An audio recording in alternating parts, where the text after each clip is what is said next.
Welcome back. This video was brought to you by Forge College. In our last session, we looked at reentrancy mechanisms over on Solana. Today, we are returning to the Ethereum ecosystem to continue our Solidity and Ethereum quest track. We are diving into the Understanding Proxy Patterns module. The specific topic for this lesson is delegation and call forwarding. To understand why delegation matters, we have to look at a core feature of Ethereum. Smart contracts are immutable. Once you hit deploy, the code is locked onto the blockchain. If you find a bug a week later, you cannot go in and edit the code to fix it. Think of a standard deployed smart contract like this massive, heavily armored mechanical suit. It has all the tools it needs to function, but the cockpit is permanently welded shut around its original programming. Developers needed a way around this permanent lockdown to protect user funds from undiscovered bugs. Their solution is called the proxy pattern. Instead of welding the cockpit shut, a proxy operates like a redesigned version of that mechanical suit, one built to accept an ejectable, easily swappable pilot cartridge. The proxy contract acts as the heavy mechanical suit.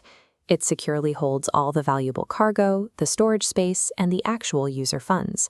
The implementation contract acts as the swappable pilot cartridge, containing only the temporary logic and instructions telling the suit how to behave. The mechanism that allows this separation of code and storage is a specific instruction inside the Ethereum virtual machine, known as delegatecall. When an external user sends a command to the proxy suit, the suit does not try to process the command itself. It silently forwards that exact signal straight into the central pilot cartridge. Here is the crucial trick of delegatecall. The network physically executes the logic written on the pilot cartridge, but it forces those instructions to run entirely within the physical environment and heavy storage compartments of the surrounding mechanical suit. This creates three strict rules. First, storage. Data saved by the pilot goes directly into the proxy suit's vaults. Second, identity. Because of delegatecall, the pilot sees the original user's msg.sender. Third, communication. Return data and errors echo perfectly back to the original user. Following these three rules, the proxy maintains a permanent identity and bank account while temporarily borrowing the brainpower of whatever contract is plugged in.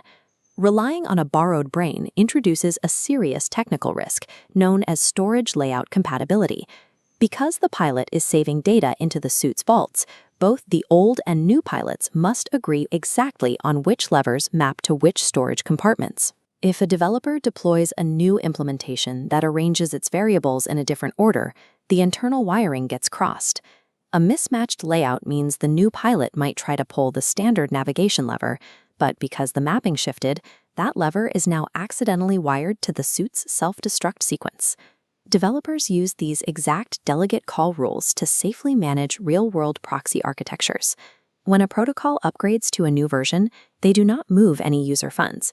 They simply point the proxy to the address of a brand new implementation cartridge.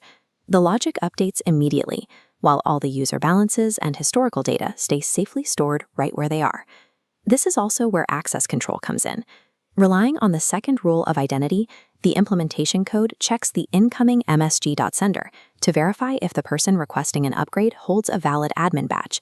This safely blocks unauthorized users from swapping the pilot. Building contracts this way introduces a major quirk. Standard setup instructions, known in Solidity as constructors, do not work for proxies. A constructor only runs once during the exact moment a contract is deployed.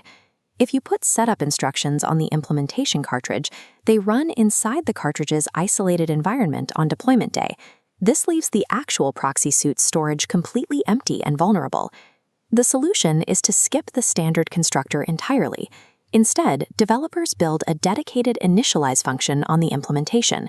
Once the pilot is plugged in, the proxy uses delegatecall to trigger that function, correctly booting up the suit's internal state. The delegatecall instruction is the specific mechanism that cleanly separates executable code from stored data, giving developers a safe way to fix bugs and upgrade smart contracts over time. In our next lesson, Common Proxy Architectures, we will apply these mechanics to evaluate specific design choices, comparing dispatcher patterns, UUPS, and transparent proxies. This video was made by Forge College. For more educational resources to help you dive deeper into this topic and other Web3 subjects, please visit our website at forge.college.